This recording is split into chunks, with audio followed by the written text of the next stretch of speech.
just to capture those for people who weren't here, or if you want to go back and hear things, and we recorded the 1 o'clock, so if you want to go through and listen to that one. But I am very excited about our meeting tonight to help set you up for success, to have a wonderful gathering. Yeah, the gathering is happening this summer. We have the pre-event, smile and table, the gathering, and alongside the gathering, the young adult gathering. I don't have information on the young adult gathering because it is a separate entity than the youth gathering. They have their own planning team. There'll be some things that they join us for, mostly the mass gatherings. They'll have their own Bible studies and their own small groups and their own things, and their own hotel that they use. And I don't get the information of like how many people from our synod are there. I might do a little bit of digging because I'm curious, but it's not something that's freely given. So there's that. So I'd love for us to do some introductions, because it's good to know who's on the call, and especially the third question, it's good to know something you're excited about and something that you're wondering about and nervous about.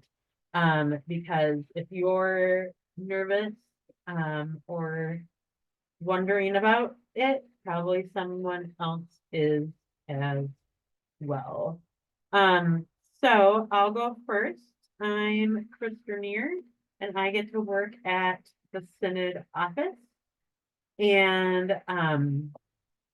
as your Director for Communications, Events, and Youth Ministry, I love the youth gathering. This is, oh gosh, my 5th cycle being like sort of in this role, I think. And last month was my 14th year doing youth stuff for the Synod, in a like paid capacity. So it's kind of a crazy thing to think about that.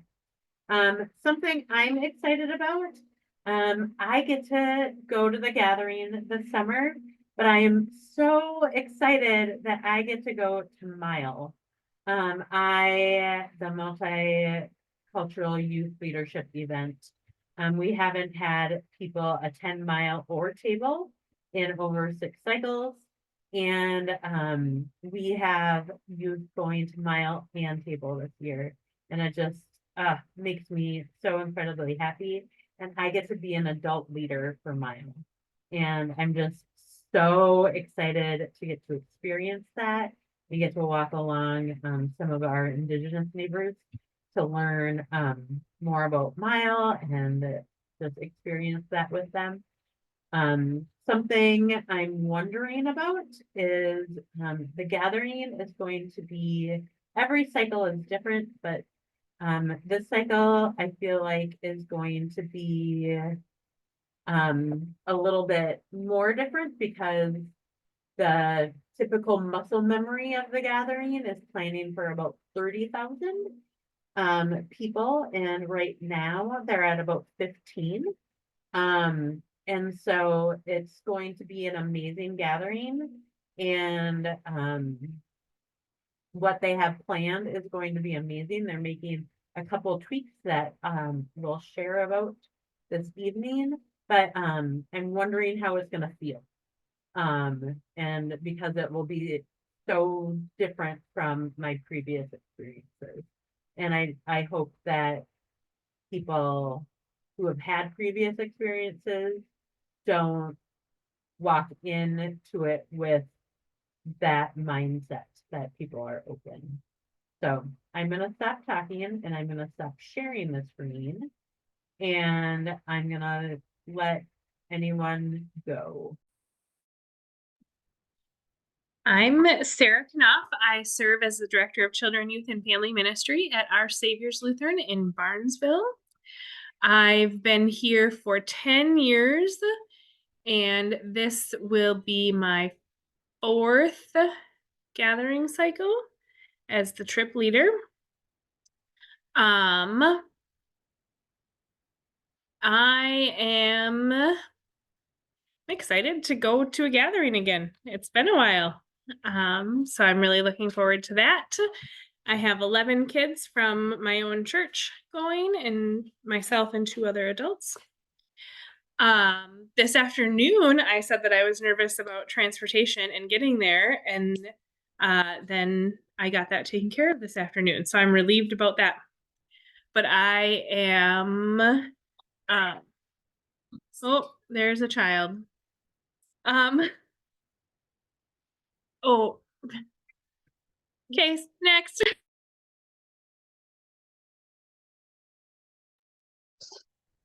I can jump in, Chris. Thank you, Devlin. Yeah. I am Pastor Devlin Brooks. I'm at Faith Lutheran in Wolverton, Minnesota. Straight south of Moorhead, about 20 miles. Smaller rural parish. And we're bringing 8 kids and 4 adults in addition to me. This will be, I don't know. Do we get to count the failed one last time, Chris, as planning leaders? Sure. So I'm not particular. we had planned that one. We just didn't get to go, right? So this will be the second that I've gone to, and excited to go back. Excited that I will be the only one on this trip that has been to a gathering. Cool. Out of all 13 people, which is really exciting because I've been trying to explain to our kids just the excitement of and how, you know, it just, you can't even picture what it is until you get there. So we are in the throes of fundraising still, which we've had to get a little bit creative this cycle just simply because our context means we have to fly, which of course increases the cost a lot, right, compared to 2018. And so when you have a small community like ours, we've had to do some creative things like we're doing concessions at the Fargo Dome and some other things. So it's really stretching our kids. And I'm excited about that too. So obviously there's a little anxiety on meeting our goal, and but yeah, I'm excited about that. So I think I'll pass it at that point, Chris, if that's all right. That's perfect. Thank you, Pastor Devlin. Yeah, pass it to Cindy or Kathy. Yeah.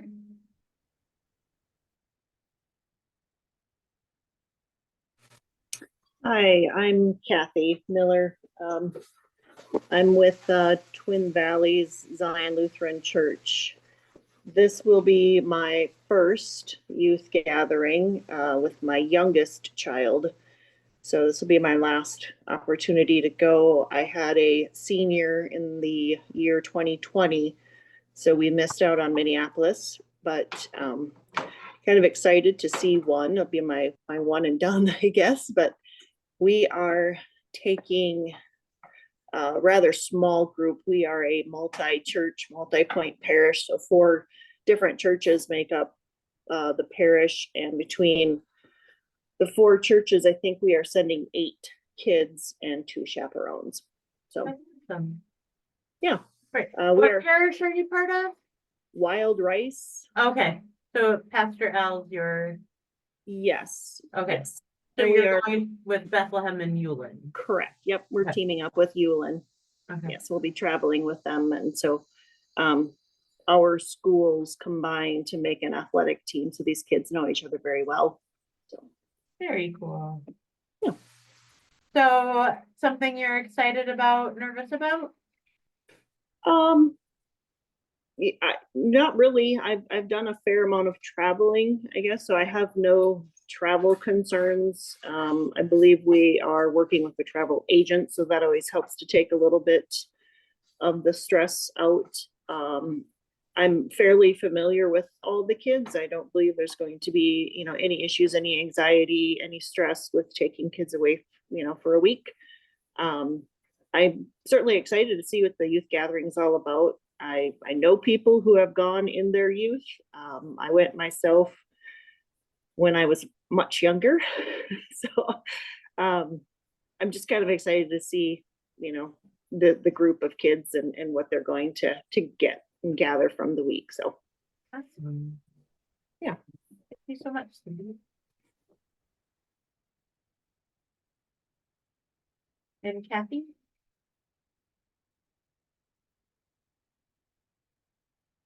Are you at your device?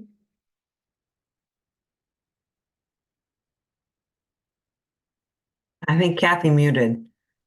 Yeah. oh, I'm sorry, was there a question? Oh, it was Kathy who was sharing. I need to Yes. hear from Cindy. Oh my gosh. There we go. That's what I thought. Sorry. Cindy. Okay. Hi, I'm Cindy, and I am also from the same 4 Point parish that Kathy is from. Okay. So Kathy and I are the two chaperones bringing the kids. Awesome. Great. Great, great, great. What are you excited about and wondering or nervous about? Well, I'm excited to bring these young kids to a different experience and something they've never done before, or will probably never experience again. Mhm. And also nervous about that. Never been to a youth gathering myself. I was Mhm. brought up Catholic, so I don't know what to expect, and I hope that I'm a good chaperone for them. I can show them good experiences. I think in the G-learning stuff, and we'll talk about that later, they talk a lot about good tips about being a good adult leader and like having that, and it's really helpful. But the biggest thing is being a non-anxious present and someone who is authentic and someone who doesn't like have a super short fuse. Yeah. Is kind of some of the bigger things, but they'll have other tips and tricks in there. Being self-aware is kind of an important thing. But yeah, I mean, it's not a vacation, but it's amazing. So, yeah. All right. Good. Well, oh, go ahead. No, I just said good. Okay. Good. All right. I'm gonna share my screen again. And the main goal of the youth gathering is faith formation for teens.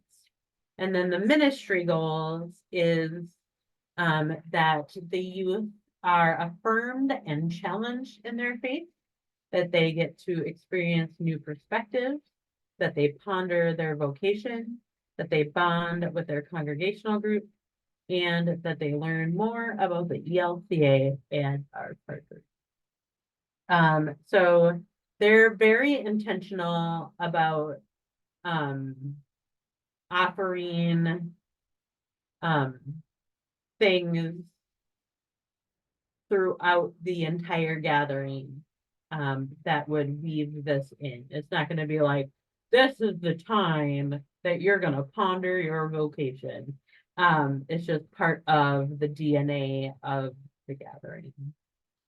So the theme of the gathering is created to be, and the main theme passage is Psalm 139. I praise you, for I am fearfully and wonderfully made. Wonderful are your works that I know very well. Each day has a theme. There are 3 full days at the gathering.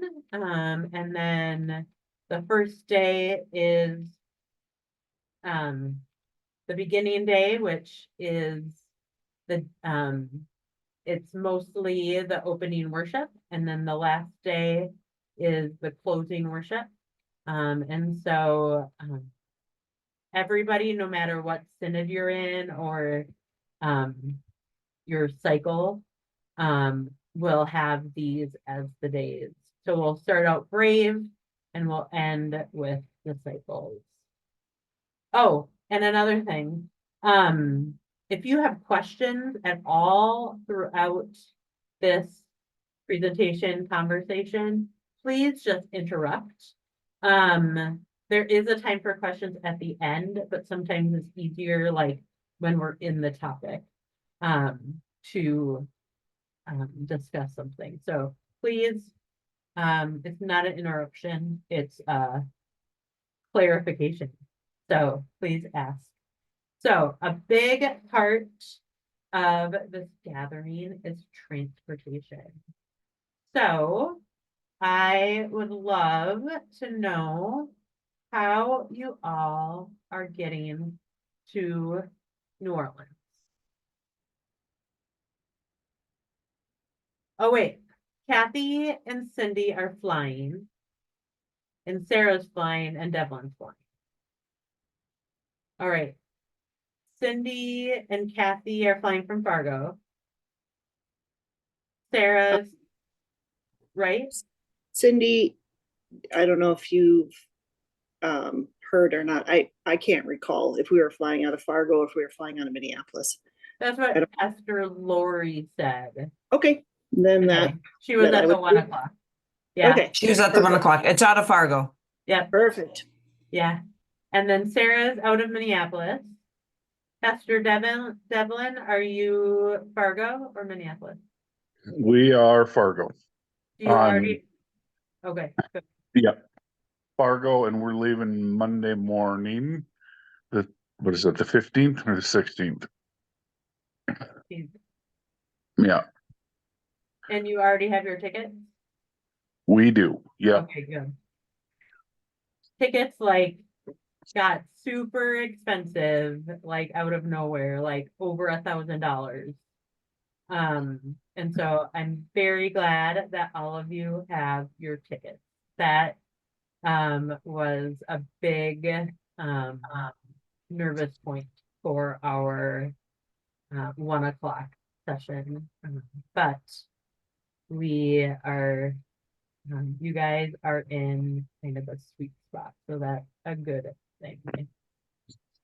So some pro tips for flying, since you guys don't need to think about buses, is and I know the Twin Valley people have this taken care of as part of their package, but Devlin, if you need transportation to and from the airport in New Orleans, the gathering will have shuttle buses available for $25 a person each way.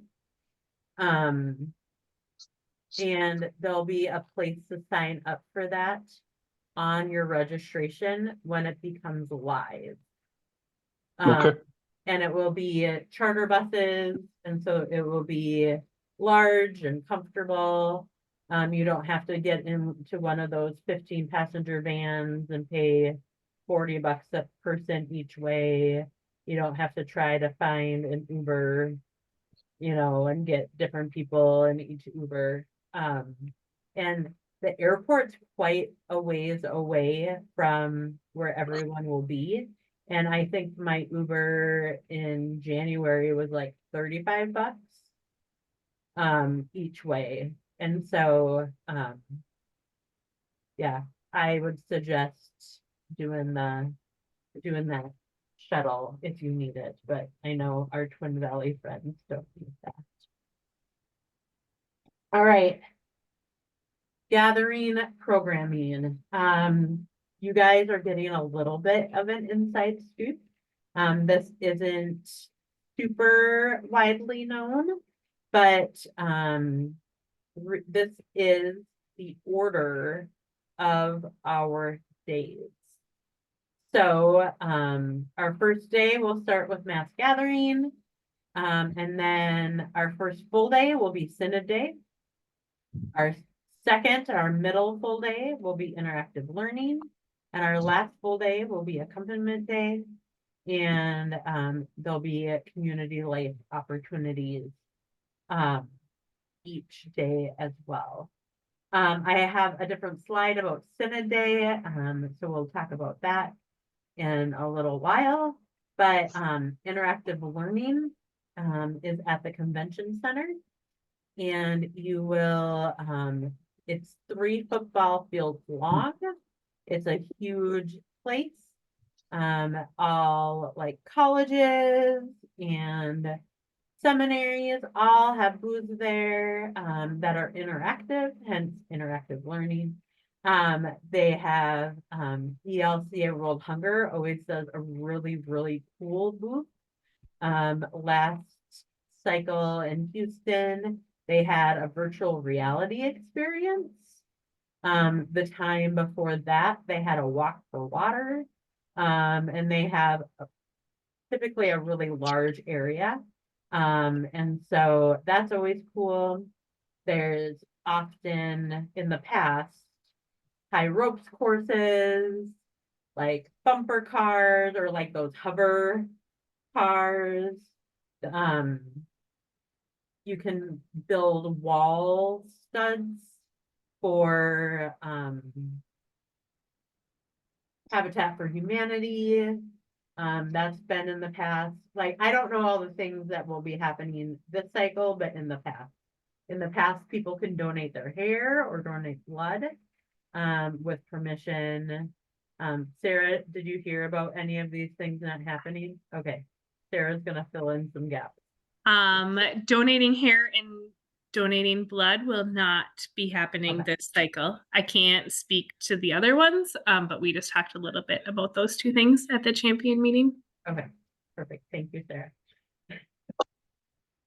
And so, yeah, and so there's just a lot to do. People in the interaction center is something that you can go into any day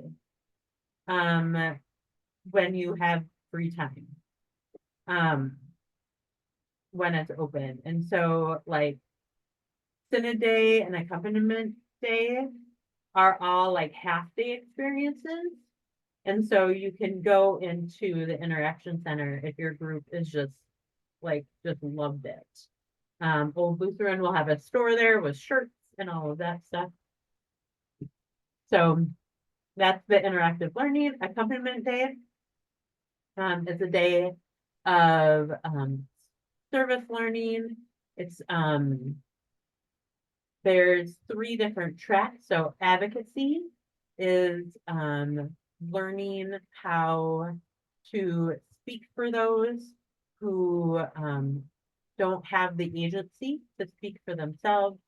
And so you are working with an agency that is doing the advocacy already. Awareness is learning about, Sarah, can you explain awareness again? Yes. So awareness is that the gathering is working with different New Orleans organizations. And it might be learning about the history of the city. It might be learning about cuisine or music, or just being more aware of who the people of New Orleans are and what's going on there, and listening to stories and hearing how God is at work in people's lives already in New Orleans. Thank you. And then action is what you would typically imagine a service day to be. You would go and get your hands dirty. And so, this day I totally skipped a whole thing on transportation. Because I was so excited that all of you had plane tickets. Um, one thing for transportation is, everything is very walkable. And so you won't need transportation during the gathering. In January, I took Ubers for a couple of times and they were kind of pricey.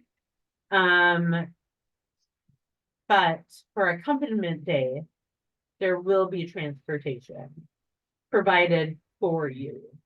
And then also, if anyone in your group has mobility issues or gets to the point of needing mobility issues, like if something were to happen, the gathering will take care of that as well.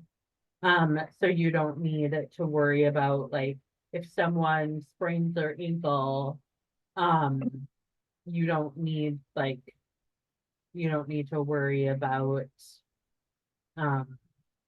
getting an Uber for them each time they need to go somewhere. It wouldn't be your whole group, it would probably be an adult leader and that youth and another youth using that transportation. But okay. So the accompaniment reminded me of the transportation. And with accompaniment, well, you didn't talk about this afternoon, and we maybe should have. Just to prepare your group for any of those three things. There's not one that's more important than the other two. They're all important, and they're all going to be a great experience. So I know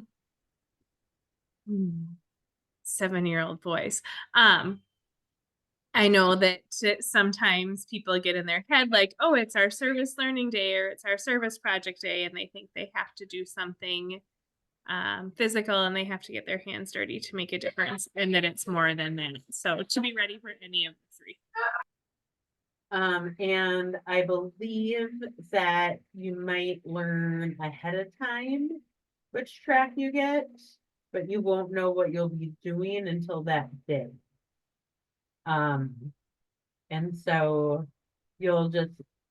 there won't be things you need to bring, but there'll be things to prepare for. So there's that. Each day there'll be a mass gathering in the dome, worship music speakers. Dr. Michael Chan, who's at Concordia, is one of the speakers. There's great music and all of that. Community life. There will be nightlife again in the hotels. It's been a few cycles since that has happened. Nightlife will be at the Hilton Riverside, the Sheraton, and one by the Dome, maybe a Marriott by the Dome. And each hotel will have different things that there'll be dances, maybe an open mic, just different opportunities to try some different things before lights out.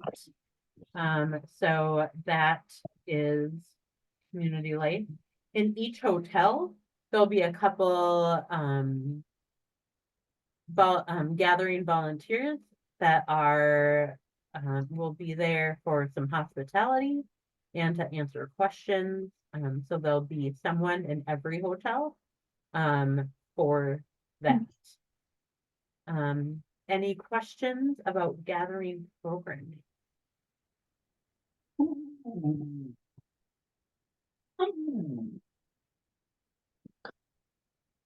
No? Okay.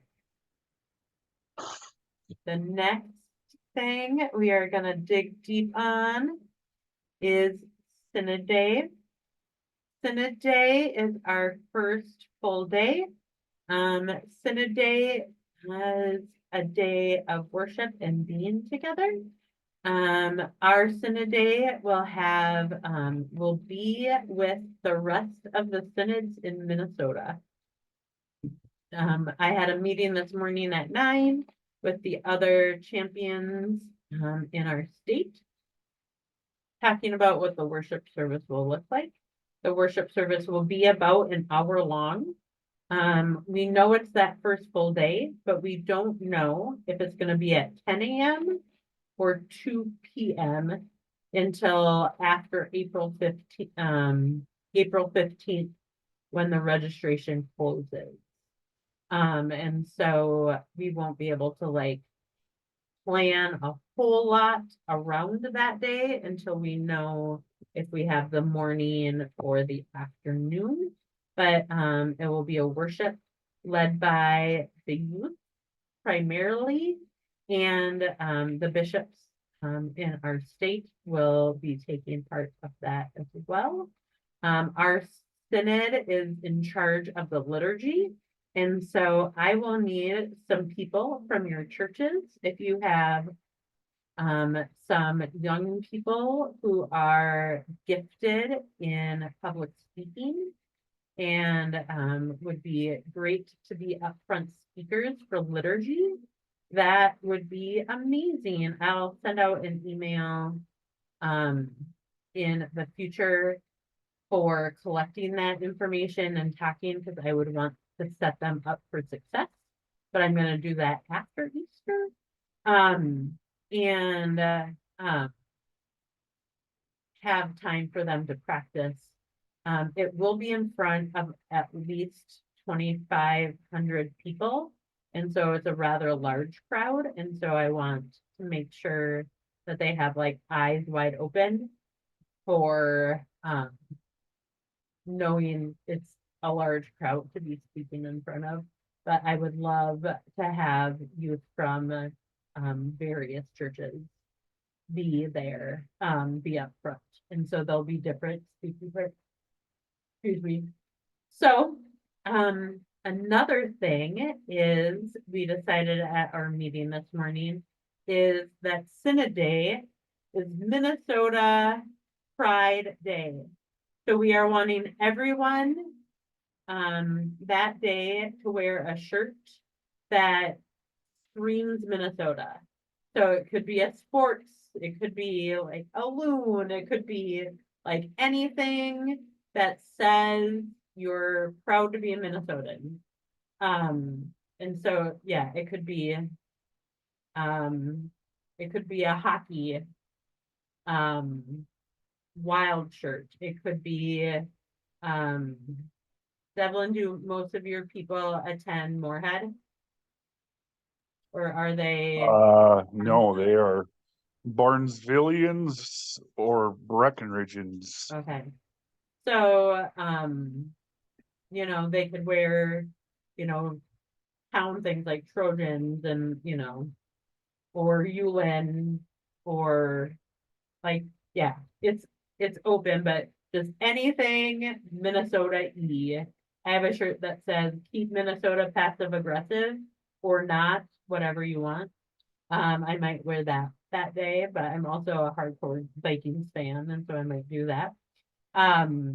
So yeah, that is that. I'm going to work with Old Lutheran and design a synod shirt for us.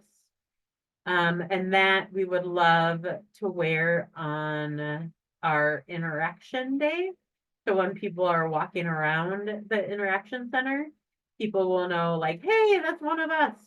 But that's an opt-in thing. That's not a required thing that will cost. And so that is something that you can choose to do. You won't have to do. And there was one other thing in the day. Oh, after we find out if we have morning or afternoon, I'm gonna put together a like a synod meal or a synod event that people can opt into. There will be a cap on it because of just we have over 450 people from our synod going, and there isn't a restaurant that could handle 450 people. But I know there's places that can, you know, go over 100 for sure. And so I will make reservations, and again, that would be just an opt-in thing. And there will be a cost for that, but it would be like a flat fee. And I would work with the restaurant to get a good deal and all of that stuff. So there's that. When Sarah gets back from tending to her kids, we will talk about the scavenger hunt. She experienced the I'm scavenger. right here. Oh, I you don't know why are? my video won't turn back Okay. on. Sarah, can you Well, talk there you go. about the scavenger hunt? Yes. So, the scavenger hunt will be it's on an app that you can download on your phone called Goose Chase. It works on any smart device. Oh, excuse me. And there are different challenges in the app. So the gathering will create an event that will have the challenges in it. And they will fall into a few different categories. It might be something that you have to take a picture of that you've done. It might be something that you need to write a response to, a question, or it could be a multiple choice and you can pick an answer. So it's not just one of those, it's gonna have you interact in different ways. And the challenges will be different things. There will be certain things to find. When we did it in January, the first challenge was we had to decide as a group how we were going to approach the challenges. We had to give each person a job and who was going to do what on our team. They might be things you need to find. For instance, there's a phone booth that's painted like a rainbow in New Orleans that we had to find. It could be something about the history. We had to find a statue of a Frenchman in a park. There will be multiple water stations set up around New Orleans this summer because it will be hot in New Orleans in July, or so we've been told. And so one of the challenges will be for your group to find a water station. It was a really great way to explore the city and find things that we wouldn't have otherwise found, and get to see things.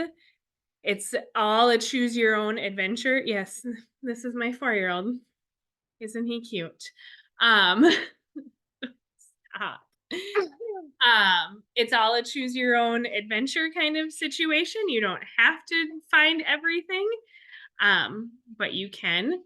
Stop. The app is free to use and it's free to create scavenger hunts. So a little bit later, we'll talk more about getting ready materials and getting ready meetings. But it might not be a bad idea to create your own Goose Chase scavenger hunt and test it out with your crew before you go. And this afternoon, somebody asked if it was something that we do as a whole group or if it's something that each person in your group needs to do. And that's really up to your group, which I know is kind of a half answer. But what I anticipate doing with my group is that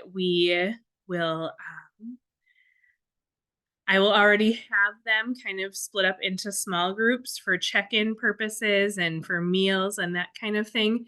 And so I will likely have them do the Goose Chase hunt in their small groups, just so that everybody gets to play a role in it and that nobody gets left out. Because if you have a group of 10 or more, it's going to be hard for all 10 people to have a job in the Goose Chase app. But you do only need one device per team. So if you do it in small groups, each small group would need one person to have the app downloaded. And they said in the gathering team said in January that their plan is to have 2 different hunts, two different versions, that there would be a shorter one that we can do while we're in New Orleans, either on Synod Day or the other days that you are there. And then a longer one that would, the first challenge would start as you are leaving your home congregation or you're at the airport, where you first all gather together as a trip or as a group to start traveling for the trip. So there's lots of options.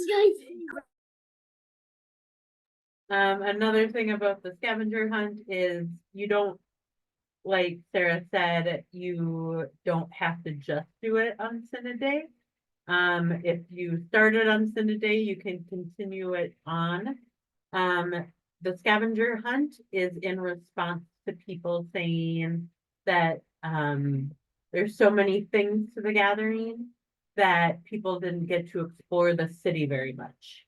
And so this is a way to explore the city of New Orleans. Some of the things will be a history thing. Some of the things will be a art thing. There's so many beautiful murals and statues in New Orleans. Some of it will be taking a picture of something. And so there's like multiple choice questions about learning something. And so it's a very like holistic sort of thing.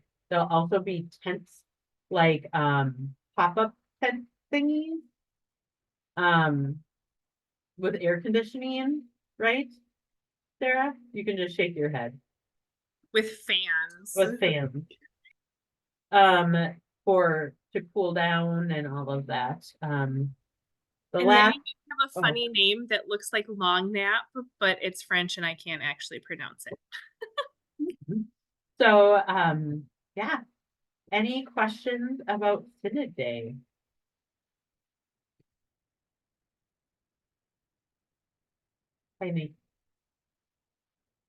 I'm sorry, Dad isn't home tonight, so it's the mom show. So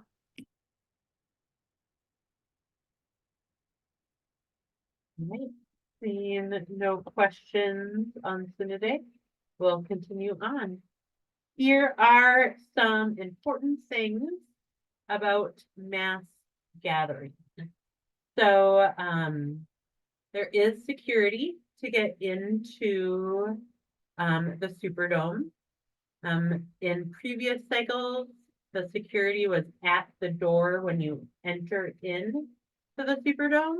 But this cycle, the security will be further back. There's a place called Champion Square outside of the Superdome. It's sort of a place where people, I wouldn't necessarily call it tailgate, but like where the team would set up, like their drum line and, all of those sorts of things. Like a radio station might have things there, and there might be like food trucks and things. So security will be out there, so it won't bottleneck at the doors. And it will be a metal detector. And they are implementing a clear bag policy. So you need to find, I pulled up this clear bag policy. So this is the first time that we've had something like this. So they're very particular of the size and what's on them, what's not on them. Like one logo, a small non-clear bag that does not exceed 4.5 by 6.5 in size. So like one of those larger wallets without a handle or strap. So like I have one of those larger wallets and it has like a wristlet. So that could be what works. And I'll probably just put that in my clear bag. For some of those like smaller belt bags would work, like those itty bitty ones. Not like the bigger ones, like I have a bigger one and that won't work. And so the size is very important. And even the clear bags, the size is important. I know some of my friends who have like season tickets to games have bags that are, I think, larger than this, or maybe they don't. I don't know. I don't go to that many games. And so this is an important thing. This is for the Superdome and the Convention Center. And so let me find Old Lutheran has this as they've worked with the gathering, and these all abide by the rules. And so a fanny pack, a clear cinch bag, a crossbody bag, and a tote. So like I'm probably gonna purchase this crossbody bag for myself because I'll want something to throw my wallet in and a few other things in. And like my chapstick and my water bottle, and stuff. So this is a new thing this cycle. And it should help expedite. It's a rule that the Dome put in place. This is not a rule like the city and the convention center. It's not a rule that the gathering was like, let's put a few extra steps into the gathering for people. It is that. And so people who go to sporting games probably already have bags like this, or you can find them, or you can get these. These are very cheap. Like that, those are good prices. I'm gonna ask Old Lutheran to do like pictures or a video to show like what they look like on, and all of that stuff, because I'm a very visual person. Like the numbers, like the dimensions and stuff like that don't really mean anything to me. And so there's that.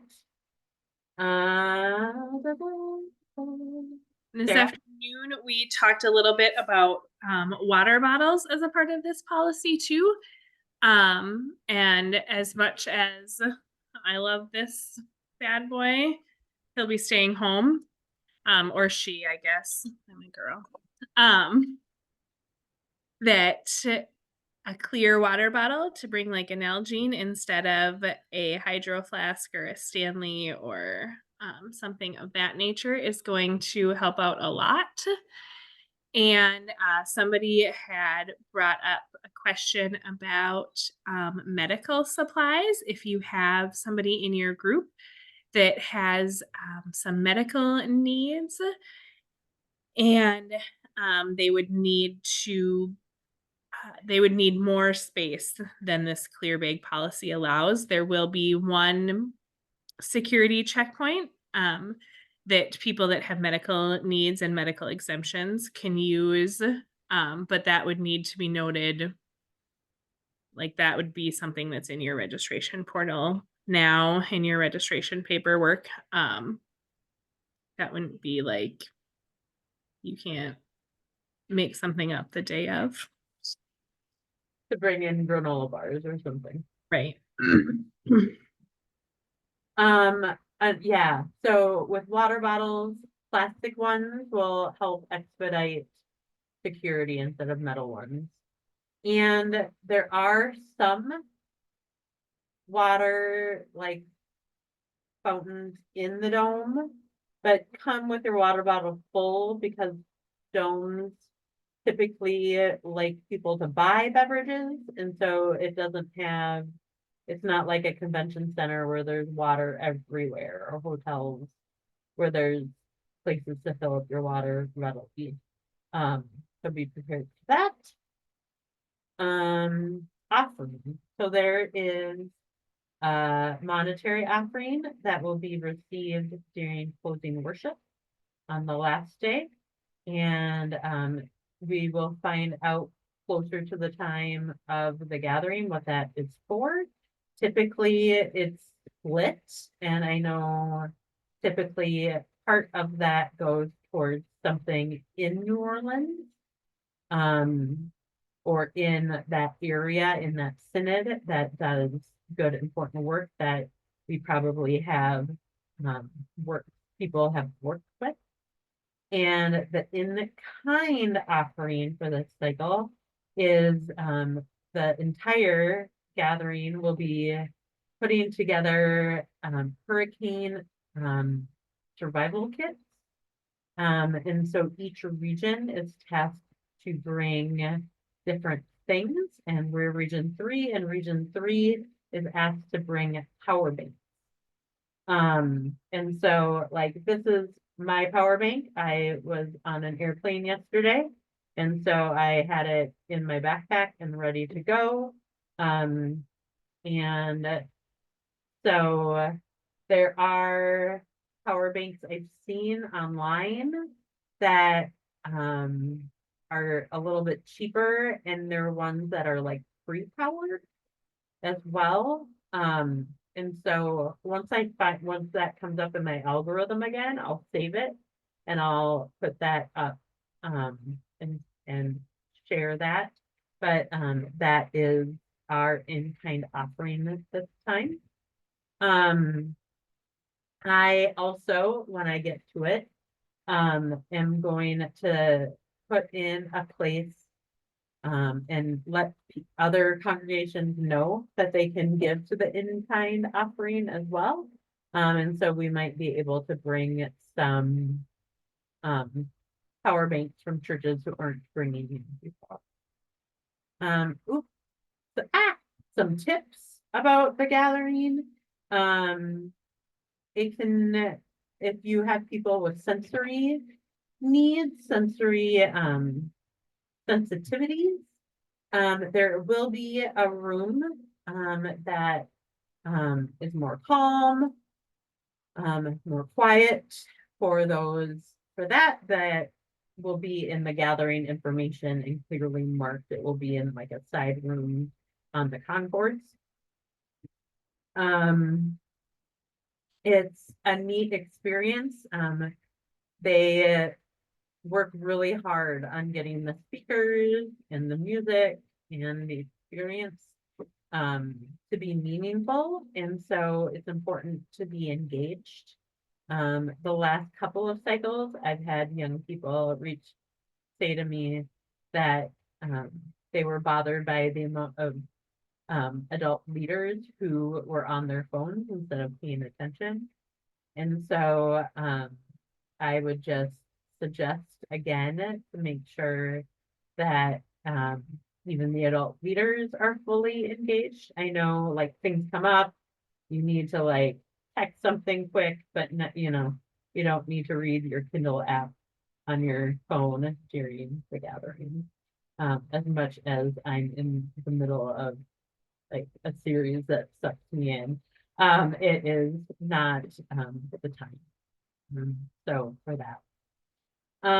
And there will be one of the days, probably our accompaniment day, when we'll have the opportunity to get onto the floor more easily for the worship, which is a neat experience.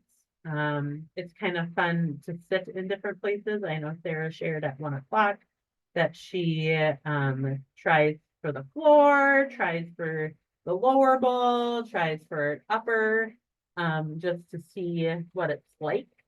And it's quite the experience. I'm getting goosebumps right now. And so yeah, I think I've only been on the floor like once or twice. I know. I'm not aggressive at the gathering. Sarah, you just muted. Like I said earlier, you'd think that I would be better at this by now after all these years of using Zoom. They're just very different experiences to sit on the floor versus to sit in the lower bowl and the upper bowl. And it really depends on who you've got along. In Houston, my kids really preferred the lower bowl, but in Detroit, they preferred the floor. And so it's all about the group that you have with you and kind of their vibe and their energy. Any questions about mass gatherings? They will be releasing the various names of talent throughout the next couple of months once contracts are signed and settled. But like I said earlier, Dr. Michael Chan from our synod will be one of the speakers, and that's kind of fun.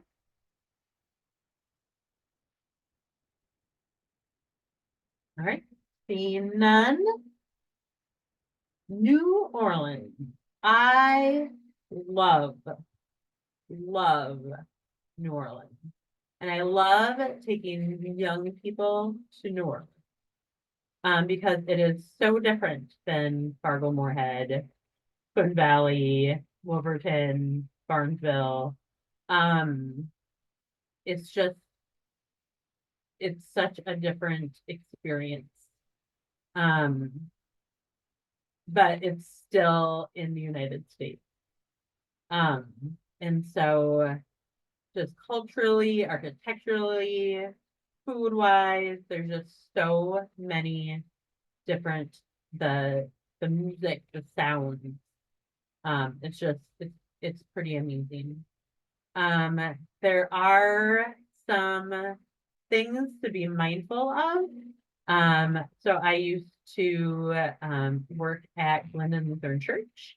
And when I brought young people to the gathering, I had to teach them along the way how to use a crosswalk and to look both ways, and to watch for traffic lights and things like that, because that's not something that you always do in Glendon, Minnesota. And also to like pay attention to where you're going. There's some like brick sidewalks or like cobblestone roads. And so, like watching where you're going. Another thing about New Orleans is there's some areas that, I wouldn't go to. None of our hotels are in those places. None of the activities would be in an area that wouldn't be safe to be at. But we're gonna be on foot. And so it's just important to be in groups and to have an adult around. And if something feels not right, then it's probably not right. And it's important to go. I wouldn't go too far deep into the French Quarter, because I'd say, oh gosh, there are like 10 blocks in, 15 blocks after beyond Canal Street, that you Yeah. sense a change. Mm-hmm. And it's like, I don't know about this. Yeah. And so I don't go there. And like I don't walk around by myself. Unless it was like during the day and I'm going like 2 blocks. In an area where there's a lot of people. And so there's a whole safety and security team that I trust, and they work with the police and all the first responders, and they have plan after plan after plan, but it's just better to not put yourself in that situation. And so, yeah, but there's even, there's places I don't go to in Fargo at night. I don't go to downtown Fargo at night by myself, I mean, I'm old and a little more maybe 22-year-old Chris would have done that, but not 43-year-old Chris. And so, yeah, just be smart. So there's that, and here comes one of my favorite things about New Orleans, the food. Yum. The food, the cuisine of New Orleans is very different. Here's some of my favorite Cajun food. We have some beans and rice. We have some jambalaya. Up here is some delicious bread pudding. They have eggs Benedict done so many different ways at so many different restaurants. And then the very famous Cafe du Monde beignets. And so a few things about food. Sarah and I were down in New Orleans in January, and speaking for Sarah, and speaking for myself, the sticker shock for food was a little high. I was surprised at what things cost. Even places that, like we went to a burger place across the street from the hotel. And it was like, you ordered on a screen and picked it up and you left.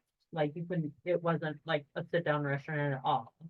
And that was even pricey. And stuff. So there are places that are decently priced, like this is from Cafe Mass Pro, in the French Quarter, and that restaurant is not too pricey, and there's a lot of different options. Cafe du Monde has like 2 prices, but they only have beignets and coffee and milk. And so I think they even And have, Diet Coke, which is very yeah, important. and like they to some have of us. soda too.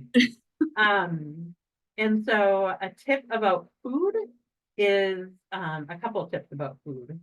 I would plan, maybe up your budget a smidgen, than you were planning on for per diem. Another important thing is nowhere except for Cafe du Monde will accept cash. Cafe du Monde only accepts cash. Okay. And so, depending on how your group is handling how you do food, it will be important to have, debit cards, prepaid gift cards, like something like that, access for whether you guys break into small groups for meals, whether you have your parents put money on a card, for their young people, for their kids. So yeah. Food stuff is always hard. Like there's so many different ways you can do food. One way that I've done in the past, and I know Sarah's done it, is to have breakfast food at the hotel in the morning. It's pretty cheap. A lot of high schoolers don't eat breakfast at all. And so having them eat like a good granola or protein bar and some like real juice boxes, and maybe some hard fruit like a apple, or or even apple sauce pouches or something. Getting something in them is better than nothing, and it saves a lot of money. So you can Instacart that. If you have a larger group, Sarah has gotten food delivered from Sam's Club, and stuff. And so that is a great thing. And then what I used to do is have during the nighttime devotions, have them pick up their food so that when they're getting ready in the morning, they can eat it while they're getting ready. And so it saves them and me time for that. And then I would pay for 1 meal a day, like work that into the budget, and then they'd be on their own for 1 meal a day. There's a place called the Riverwalk Center, and it is between the French Quarter, off of Canal Street, Hilton, Riverside, and the Convention Center. So like right along the Mississippi River. It's a mall, but it's not a typical mall. And they have a food court, and it's like a regular mall food court, and the price is comparable. Yeah, there was, I would say there were 8 to 10 food options, kind of like walk up quick style restaurants. I got chicken strips from one of them. I got 3 chicken strips with a side of French fries and a beverage for about $11. So it's comparable to here, to getting something fast like that at home. But it will likely be busy. There's not a lot of chain restaurants. Not a lot of fast food options in New Orleans. There's a lot of little smaller restaurants. There is like a Hard Rock and a House of Blues.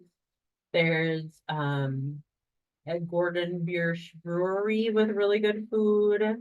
That's pretty large by the convention center. But there's not a lot of larger options.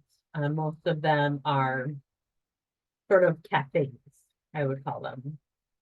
And so, and those are the places I love because they're more, it's more authentic, but there's that.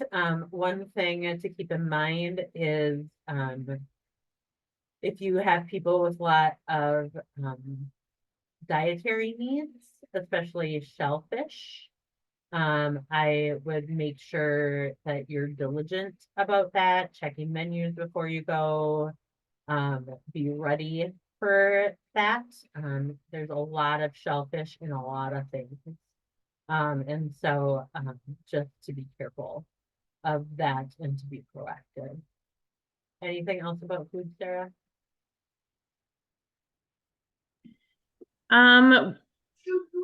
It might be a good idea to, now that you have your hotel assignment, to look at a map, and kind of zoom in and see what restaurants are around your hotel. And check out their website for how big they are and, what their hours are when they're open and how busy. I know like Google kind of gives you that like more busy, less busy graph for everywhere now. But to just kind of take a look at things and get yourself acquainted with the neighborhood before you're actually there. Yeah, and with that, find your nearest like CVS, Walgreens, or whatever. So if you need to stop and get something, you know where your closest one is. Another thing that we mentioned at the 1 o'clock, Sarah reminded us of is don't plan on getting pizza quickly after the mass gathering, because that's what a lot of people are doing. And one time her group had to wait till 3:30 in the morning to get their pizza. And Just sent my kids to bed without pizza. I sat in the lobby and waited for the pizza. They had it in the morning. and so, like there will be options in a lot of the hotels for food, but it's hotel prices, which is even more expensive than other prices. So, yeah, that's that. Any questions about food?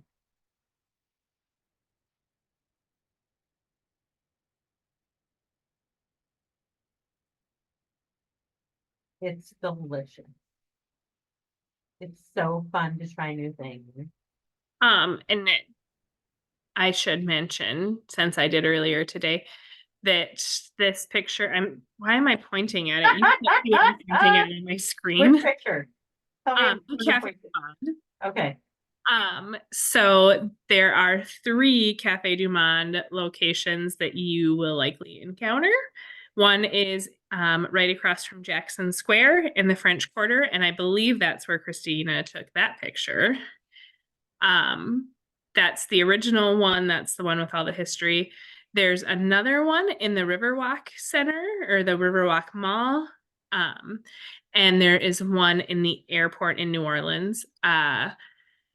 In the interest of research, I tried all three for you when I was there in January, and the original one is the best. So I would go there. The original one is also open 24 hours a day. The other So- two are not. What? The other two are not open Yeah, 24 correct. hours a day. And so like if you have like adult leaders or early morning people and would want to run and go get the beignets for your group one day, or something like that, that is a fun option. There's not a lot of seating in there, especially if you're a large group, I wouldn't even try to sit in there. But yeah, it's a great experience. Oh, I see a chat. Oh, it's from Sarah. So that's food. There's a little place called Daisy Duke. Write that down and I'll put it in information that I'm gonna send out later as well. But Daisy Duke's is this little hole in the wall place that's kind of in the middle of things.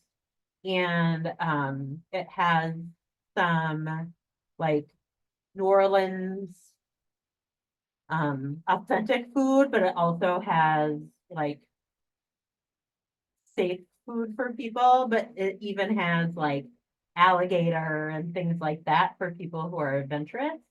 And I've typically taken my groups, my groups have been smaller when I've taken people. But that's a little like easy, fun place to go to. And so I can, there's a couple Daisy Dukes now. One of them is just like chicken. That's a new one. And so Daisy Dukes is a good, fun one to get to. All right, so things to do, and when to do it. So, when I've gone to New Orleans, when I brought students there, high schoolers, I typically, we went with pathways.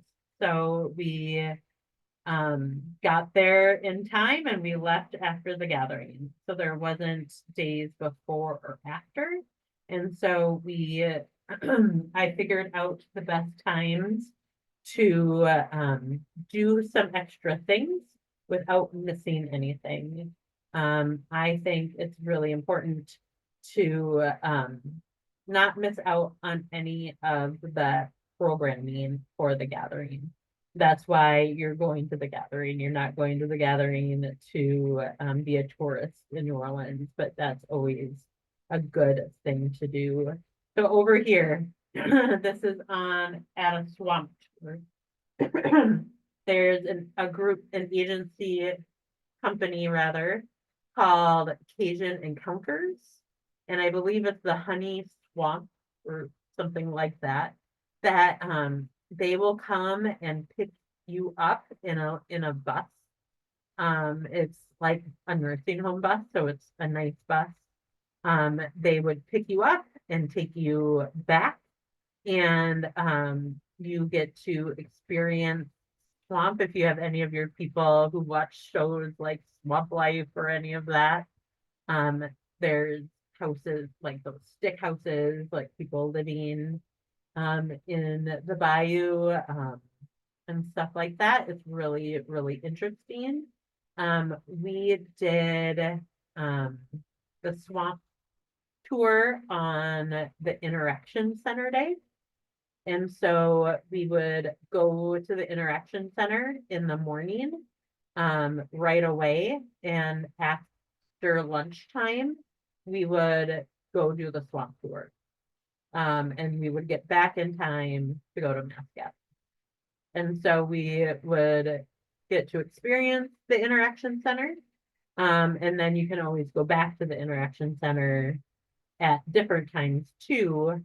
And so you wouldn't be missing anything. Over here is a carriage ride. And so these carriage rides, I think, are a wonderful way to see the French Quarter in a safe way. So there are lines of carriages outside of the Cafe Du Monde and Jackson Square. They're lined up just outside of Jackson Square. Each driver, you talk to, you pay, directly, and, each driver I've been on has given like a little bit of a different tour.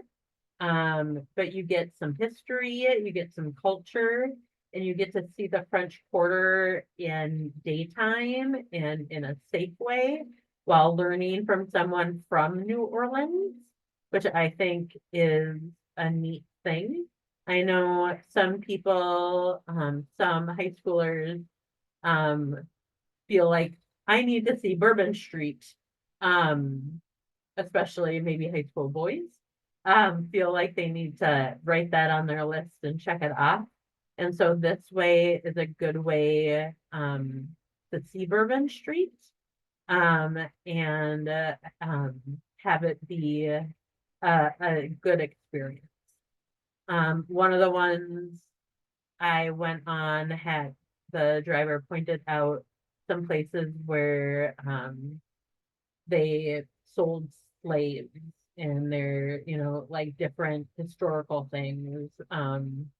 One of them, one of my first ones, Brad Pitt and Angelina Jolie were married and living in New Orleans, and we went past their house, and stuff like that. So each one is very different, but it's a good way to see the French Quarter, the beautiful architecture, and get to see some culture, in a nice and safe way. Cajun Encounters, has a website, and they have other things like a river cruise, like the big paddle boats. They have things like a plantation tour. They have, like a ghost walking tour. I know some people who have done that, and, they recommend taking the kids one because it's less gruesome. But the times to do this, if you aren't going early or staying late, would be on Synod Day, after you find out if you're morning or afternoon. And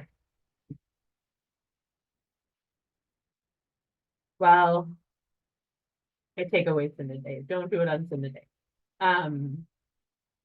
Interaction Center Day, for either the morning or afternoon, and then on accompaniment day, all the things are done by lunchtime. So you have the afternoon of accompaniment day to do something. So, there's those things for Synod Day. I'm going to try to do an activity, and that's a scavenger hunt day. And so, there's other things to do on Synod Day. But, any questions about things to do?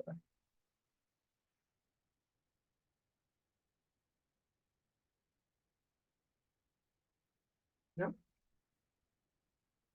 All right. The G-Learn. I hope you've been doing the G-Learn. I think all the adult leaders should at least do the first few sessions of the G-Learn, because, adult leaders can make or break the gathering for you, and for the youth. And so it's really important for them to, know about the gathering, the goals, and the purpose, to go through the adult leader expectations. And so I think it's very important. It's a thing that you can do on your computer. It's self-paced.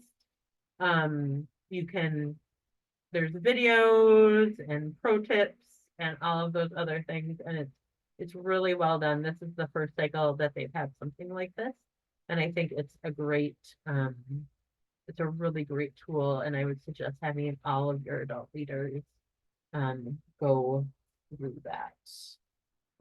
Another thing about adult leaders that I forgot to say at 1:00, is the gathering is strongly suggesting that all adult leaders get background checks. And that's just a good thing, to to have. And so if you need help getting background checks, if your congregation doesn't do that, I know a couple of companies that do a good job at um, more frugal price. So that, any questions about GLearn? Getting ready. Since all of you are traveling by plane, you won't have that time on the bus for that team building, for that time together before you get to New Orleans, or that time going home to like cement that relationship before getting home. And so I really, really hope that you are using the getting ready materials that the gathering has offered up, or at least pieces of them. I've led the Pathways trip in the past, and I've been on the Pathways trip. And so I've gotten to be around a lot of different groups. And it's been very obvious of which groups have used the getting ready materials and what groups haven't used the getting ready materials. And it was just such a better experience for the groups that use the getting ready materials. And so there's a lot of different ways to use them. I used them in kind of a retreat setting one time and got through a few lessons. You can do them, you know, as like a monthly meeting. There's just a lot of ways to use them. You don't have to use the entire lesson if it doesn't make sense for your group, but just to get sort of the themes. Another thing that's really important is to have some team building activities other than just your fundraisers, to get a little bit of that group cohesion. So this is, yeah. Are any of you using the getting ready materials?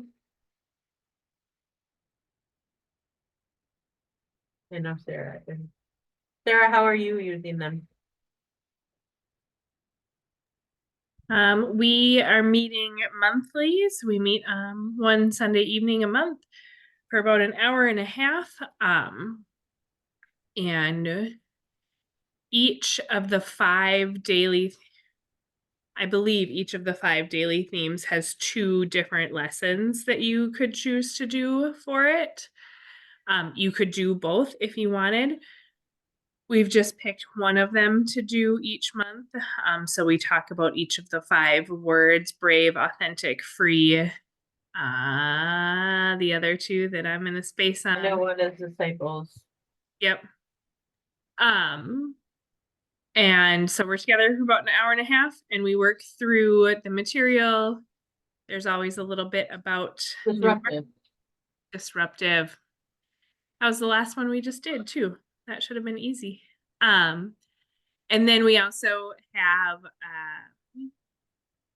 in that hour and a half some game time of some sort. So either we are playing board games together and card games, or we're playing a large group game. They really love to play hide and seek in the church when nobody else is there. They think that's a hoot. Last time we made dinner together, so we made homemade pizzas and they had to work together to make a meal and then they ate together. So that's what we're doing.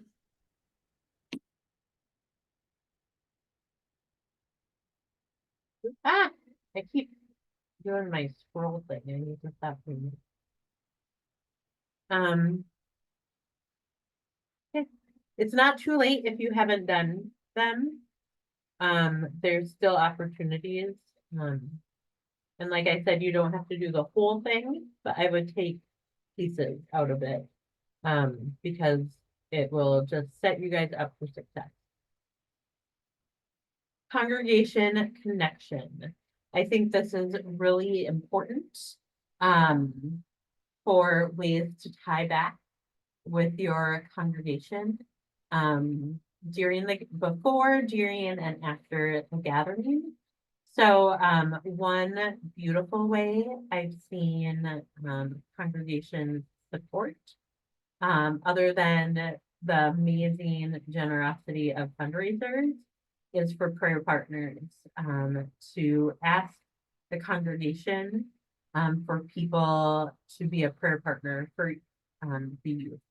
Partner up one person, and maybe, when you do a blanket ask, those don't always work out really well. Yeah, bye, Pastor Devlin. This is our last slide. And so, maybe reach out to your ELCA to start, or your quilters to start, because it's always good to have like a few. I think it's especially beautiful if you don't have like family members be the prayer partner. And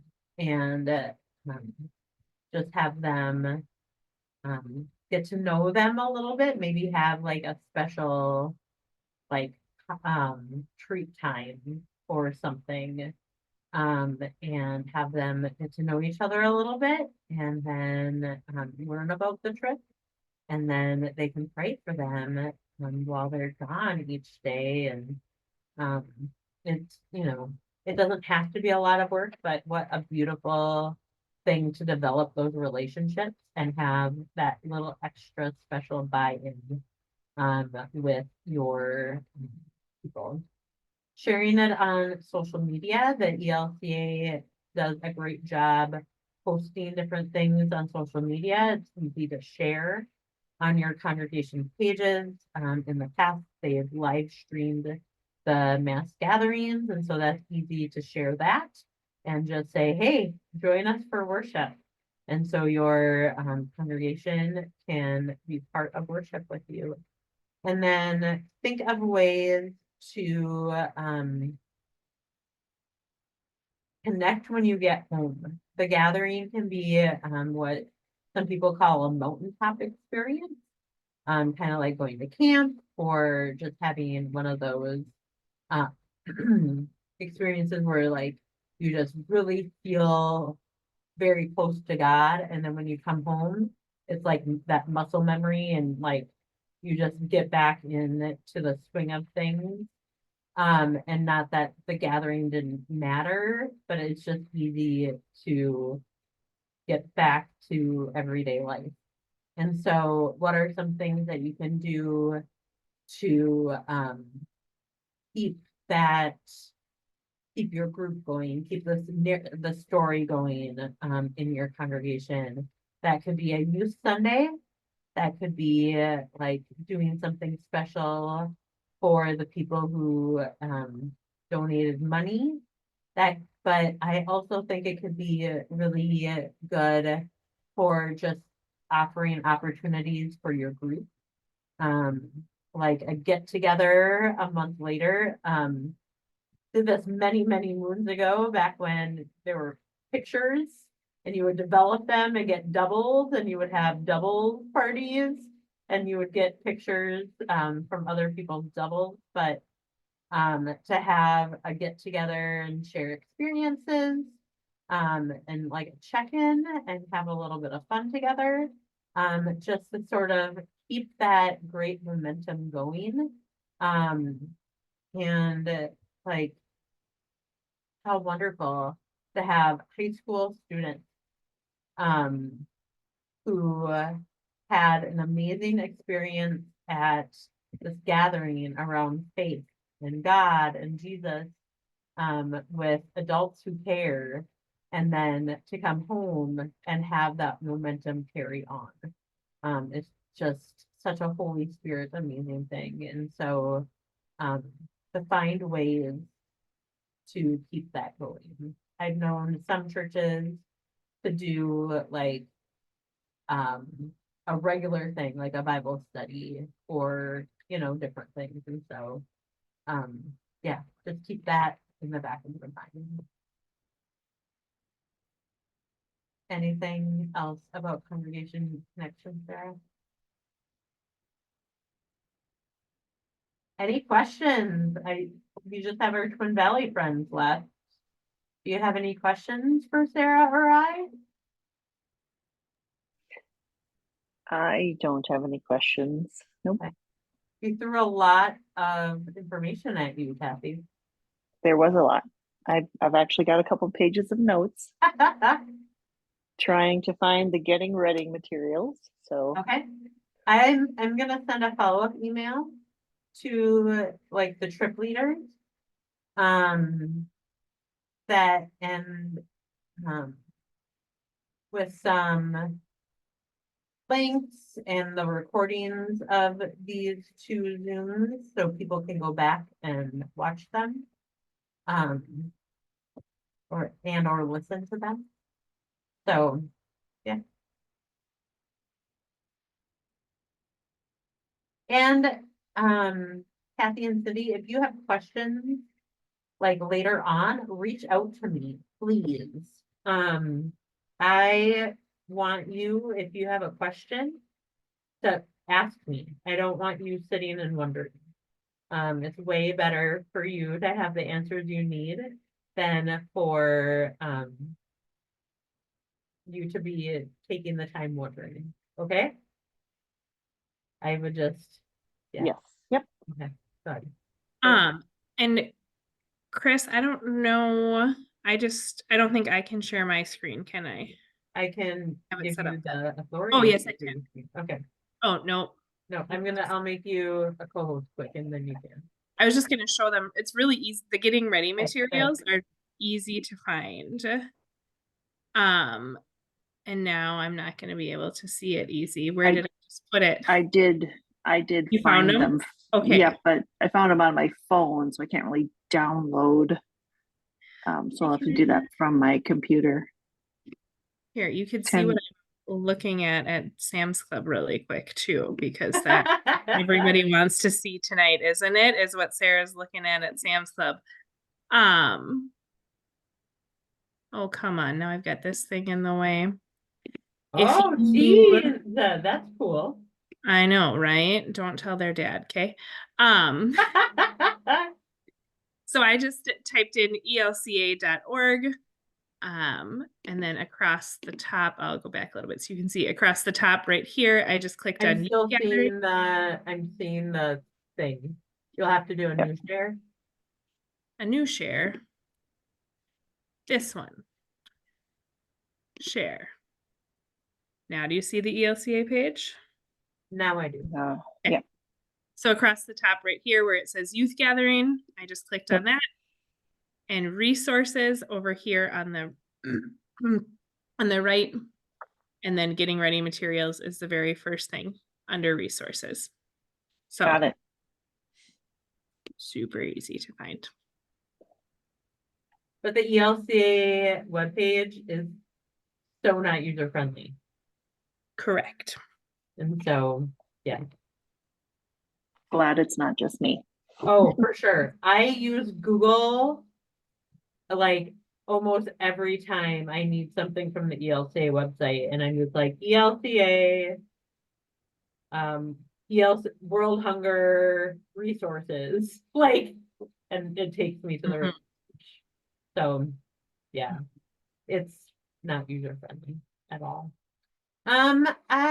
If you guys don't have any more questions, I think we can pray and call it a night. We've been talking for, over an hour and a half, and that's a lot more than I typically talk. So let us pray. Dear God, thank you for gathering us together this night to dig into more of the ELCA youth gathering. Thank you for these adult leaders who are taking the time out of their busy lives to learn how to lead well with their adult leaders and with their young people who they will be taking to New Orleans for summer. I pray for open hearts and minds for the young people and the adults, that they are open to hearing and learning more about you and themselves and the church, and the impact that they can make in the world, and that they are created to be beloved. I pray for uneventful travels as they travel, and for generous fundraising, and for wonderful time in having group time and group building. And I just pray that it goes smoothly. I thank you, God, for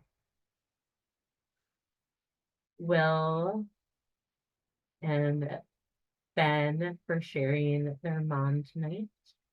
I thank you for the people of Twin Valley who care about young people.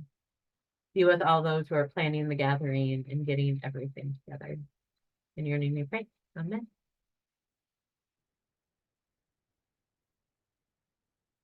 Can you say goodnight? Good night. Good night. Thank you for Don't writing. Amen. Thank you. Don't Thank forget you. to